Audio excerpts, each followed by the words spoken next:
espante. Tudo passa, só Deus não muda. A paciência tudo alcança, nada te falta com Deus no coração.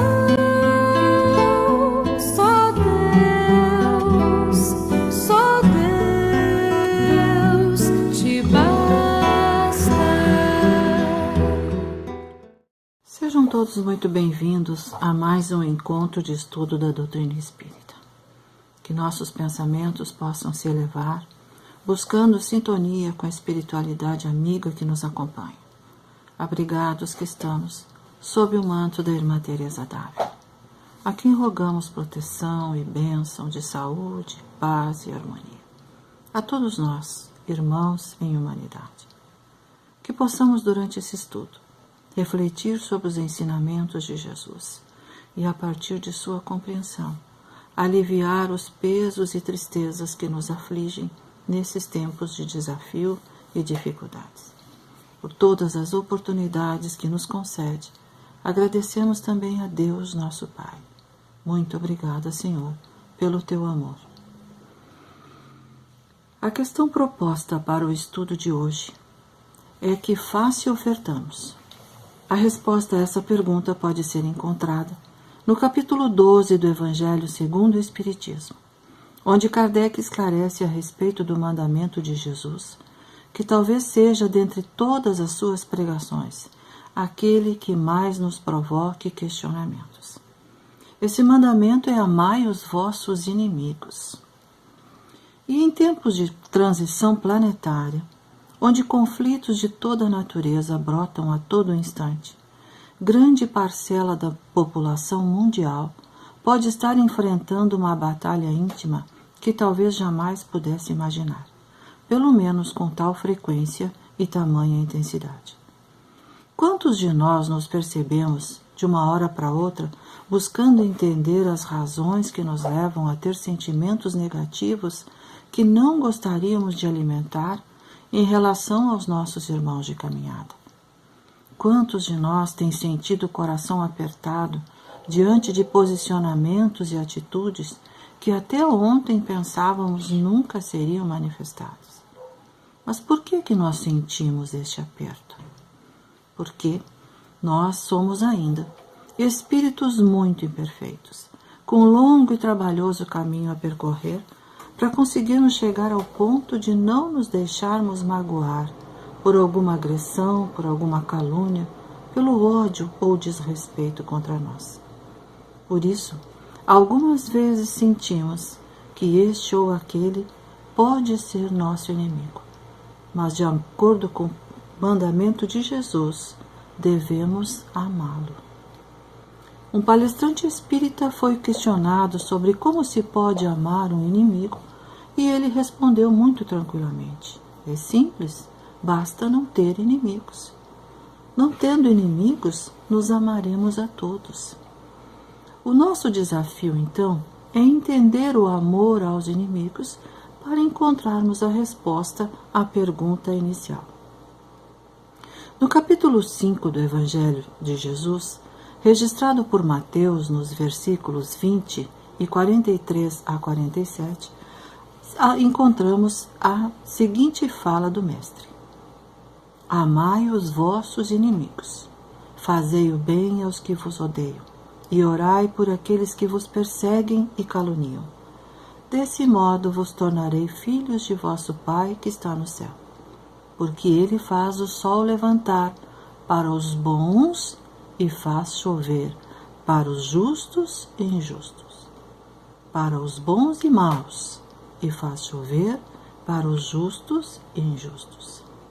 E Lucas completa no capítulo 6, versículo 32 a 36.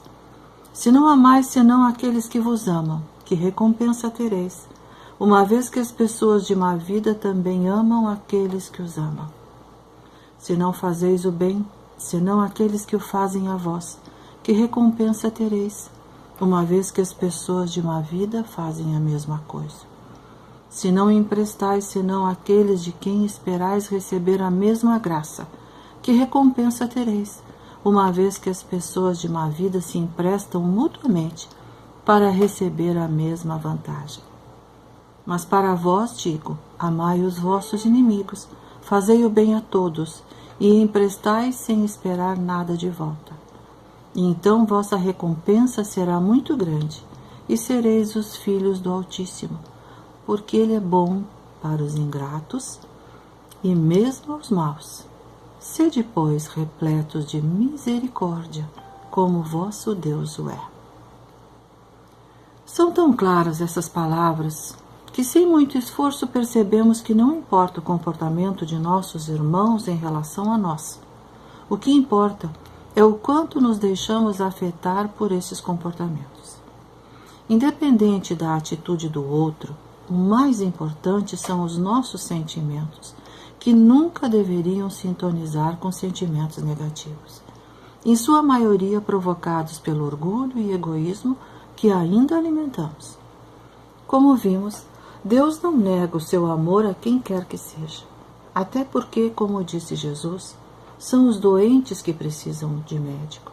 E quem são os doentes, senão aqueles que ferem, agridem o seu próximo? E nós, quando nos ocupamos com reclamações, críticas ou ódio aos nossos irmãos, estamos repelindo as bênçãos derramadas constantemente sobre nós por Deus. Kardec comenta: se o amor ao próximo é o princípio da caridade, amar aos seus inimigos é a sua aplicação sublime, pois essa virtude, a caridade, é uma das maiores vitórias sobre o orgulho e o egoísmo. Orgulho e egoísmo estão na raiz de todo e qualquer mal praticado na Terra, e principalmente na raiz do ódio. Kardec explica que o sentido da palavra amar não significa que devemos ter com aqueles que nos ferem a mesma ternura que se tem por um amigo ou um irmão. Não podemos ter total confiança em quem nos quer mal, pois sabemos que em algum momento poderemos ser agredidos de alguma forma. E existe grande diferença de sensações e sentimentos no contato com um amigo e na aproximação de um inimigo. Um pensamento bom vindo de um amigo nos envolve em agradáveis energias, enquanto um pensamento negativo nos causa tensão e mal-estar. São sensações e sentimentos opostos. Por isso, amar os inimigos não é ter por eles uma afeição que não seria natural.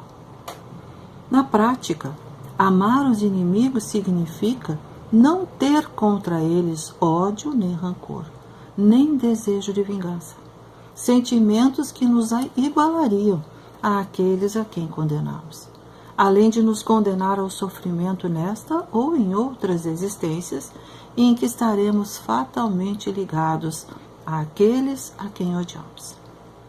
Amar os inimigos é perdoar-lhes sem segundas intenções e sem condições o mal que nos fazem.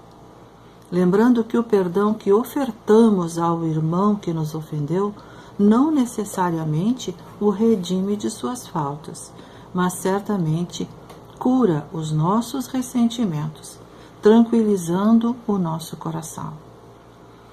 Quando nós conseguimos vencer o orgulho e o egoísmo, nosso coração fica mais leve, nosso coração fica em paz. Kardec faz uma pequena lista de atitudes que devemos ter com quem nos ofende, as quais demonstrariam que estamos cumprindo as condições do mandamento amai os vossos inimigos. Ou ao menos estamos fazendo algum esforço para isso. Ele diz que não devemos nos opor a um pedido de reconciliação com quem nos ofendeu. E além disso, devemos sempre lhe desejar o bem. Ele diz que devemos nos alegrar com as coisas boas que acontecem com os nossos inimigos. E ainda diz que devemos lhe estender a mão em caso de necessidade e sempre devolver-lhe o bem, apesar do mal que nos tenha feito. Nós, espíritas, temos uma razão mais forte ainda para cumprir com essas atitudes, pois sabemos que nada acontece por acaso. Tudo tem uma razão de ser. Sabemos que o presente é apenas uma estação entre o passado e o futuro. E quando entendemos isso, conseguimos olhar para dentro de nós mesmos, perguntando: o que terei feito a este irmão para receber esta ofensa? A lei de causa e efeito que nos ensina que as maldades que nós somos vítimas hoje são as provas que temos que suportar para testar o nosso crescimento moral e espiritual. Os nossos adversários ou inimigos são os instrumentos utilizados por Deus para nos provar.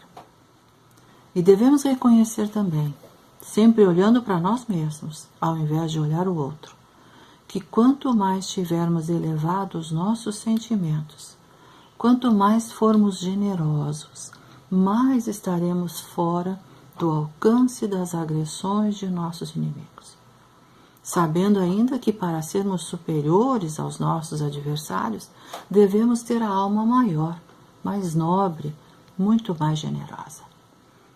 E devemos também considerar os inimigos desencarnados, que se afastam materialmente de nós pela morte física, o que não anula o seu ódio e pode nos perseguir em busca de vingança através das existências. O Espiritismo nos mostra na prática a utilidade e a eficiência do perdão, pois amando os nossos inimigos desencarnados, perdoando e sinceramente pedindo perdão, nós podemos transformá-los em amigos antes e depois de sua morte. Todos nós podemos ter inimigos, encarnados e desencarnados, sendo que os desencarnados cumprem um papel muito importante para o nosso próprio crescimento.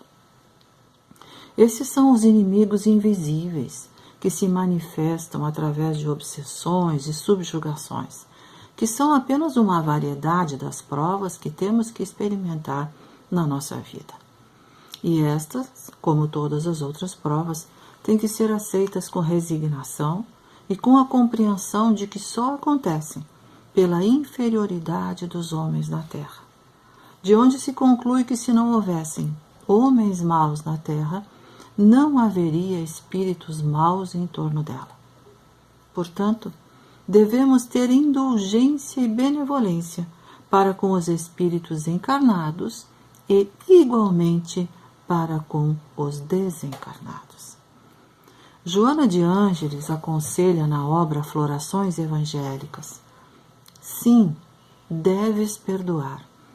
Perdoar e esquecer a ofensa que dilacera a tua paz.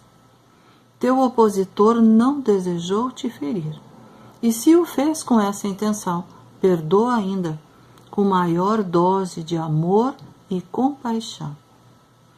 Joana nos diz para perdoar sempre em nome da paz em nosso coração. E a caridade, que é sinônimo de amor, é o sentimento que poderá aplacar o ódio daqueles que na espiritualidade ainda não se libertaram dos instintos materiais e buscam a vingança a qualquer preço. Os espíritos orientadores neste capítulo nos instruem sobre a vingança, o ódio e o duelo.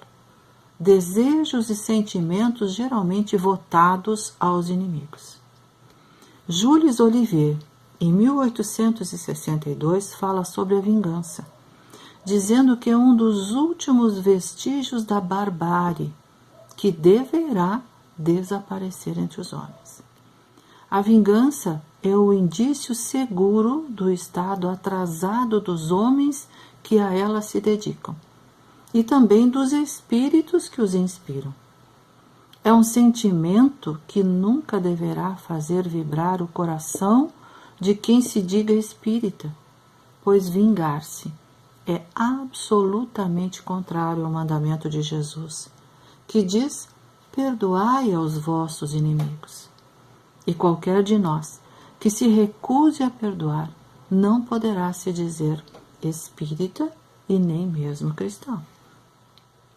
Ele diz ainda que a vingança é arma dos covardes, dissimulados, hipócritas, que não demonstram seus verdadeiros sentimentos e se aproveitam de um descuido para atacar o seu inimigo, fisicamente ou moralmente, caluniando e mentindo, fazendo com que este seja desprezado por seus amigos mais queridos, que dele se afastam sem que ele saiba a razão. Por tudo isso, entendemos que a vingança deverá estar fora do nosso currículo. Fénelon nos fala sobre o ódio, lembrando o amai-vos uns aos outros e sereis felizes. Amar especialmente aqueles que nos causam indiferença, ódio ou desprezo. O sacrifício que nos obriga a amar aqueles que nos ofendem ou perseguem é penoso, mas é exatamente o que nos torna superiores a eles. Odiando-os, nos tornaremos iguais. Não esqueçamos que o amor nos aproxima de Deus e o ódio nos afasta dele. E é claro que com isso escolheremos o amor e a proximidade com Deus. Sobre o duelo nos fala Adolphe, bispo de Argel, dizendo que há crime no homicídio por duelo. Ninguém tem o direito de atentar contra a vida de seu semelhante. O duelo será sempre crime aos olhos de Deus. E ainda, enquanto uma gota de sangue humano correr na terra pela mão dos homens, o verdadeiro reino de Deus ainda não terá chegado. O reino de pacificação e de amor deverá banir para sempre de vosso globo a animosidade, a discórdia e a guerra. Santo Agostinho diz que em certos casos o duelo pode ser uma prova de coragem física e de total desprezo pela vida, mas é sem qualquer dúvida a prova de uma covardia moral. Lembra que Jesus disse a Pedro: embainha a tua espada, pois aquele que matar pela espada perecerá. Jesus, com essas palavras, condena o duelo e recomenda: amai-vos uns aos outros, e então, ao golpe dado pelo ódio, respondereis com um sorriso, e a quem o ofenda dareis o perdão. Um espírito protetor pergunta: ó amor próprio estúpido, tola vaidade e louco orgulho, quando sereis substituídos pela caridade cristã, o amor ao próximo e a humildade de que o Cristo deu exemplo? Só então desaparecerão esses preconceitos monstruosos que ainda governam os homens e que as leis são impotentes para reprimir. Porque não basta reprimir, proibir o mal e prescrever o bem. É preciso que o horror ao mal e o princípio do bem estejam no coração do homem. Então, é necessária a mudança no íntimo de cada um, e não são as leis que fazem isso, mas sim o esforço e a vontade de ser melhor. François Xavier ensina que quando a caridade for a regra de conduta dos homens, eles se conformarão, seus atos e suas palavras, a esta máxima: não façais aos outros o que não quereis que vos façam. E então desaparecerão todas as desavenças e também os duelos e as guerras, que no final são os duelos de povo a povo. Kardec encerra o capítulo dizendo que o Espiritismo eliminará esses vestígios de barbárie, inculcando nos homens o espírito de caridade e fraternidade. O Espiritismo, bem entendido, bem estudado, incorporado por cada coração, é que trará o aprimoramento da humanidade. E todas essas recomendações feitas pelos espíritos instrutores indicam que devemos desconsiderar as ofensas, as injúrias, as agressões, oferecendo a outra face àqueles que nos ofendem ou agridem, física ou espiritualmente. indicam que a vingança, o ódio, o duelo são consequência do orgulho e do egoísmo, e também da dificuldade que ainda temos de nos reconhecer como irmãos, como espíritos imperfeitos no mesmo estágio de evolução, caminhando lentamente para o estágio de elevação que todos desejamos. E nós podemos dizer que Jesus revogou a lei do olho por olho, dente por dente, que preconizava o revide a todo e qualquer mal que nos fosse feito, quando recomendou oferecer a face esquerda quando alguém nos batesse na direita. É certo que não devemos levar essa recomendação ao pé da letra, mas sim tentar entender o seu sentido. E não por acaso neste capítulo foram tratados todos os temas que precisamos conhecer para descobrir qual a face que ofertaremos ao nosso inimigo. Nós vamos recorrer à vingança sórdida? Vamos odiar aquele que nos ofendeu e carregar este peso no coração? Vamos chamá-lo para um duelo? E é lamentável, mas essas situações acontecem ainda hoje. E tudo isso, como já vimos, por causa da inferioridade dos homens na terra. Mas esta é a prova. E felizmente já temos condições de entender as mensagens do Cristo, quando nos fala que devemos amar aos nossos inimigos, que devemos nos amar uns aos outros para que possamos ser felizes, que devemos perdoar para sermos perdoados. Assim como disse Paulo, perdoar aos inimigos é pedir perdão para nós mesmos. Sabemos que os inimigos podem ser aqueles amigos que ofendemos no passado. Ele diz ainda: perdoar aos amigos é dar prova de amizade, é demonstrar o nosso amor. Perdoar as ofensas é mostrar que se melhora. E ele conclui dizendo: perdoai, pois, meus amigos, para que Deus vos perdoe. Porque se fordes duros, exigentes, inflexíveis, se guardardes até mesmo uma ligeira ofensa, como quereis que Deus esqueça que todos os dias tendes uma grande necessidade de indulgência? Perdoar é fazer ao outro aquilo que gostaríamos que nos fosse feito. Concluindo que quando nos ferirem, devemos oferecer ao agressor a face do perdão, da tolerância, do amor e da caridade.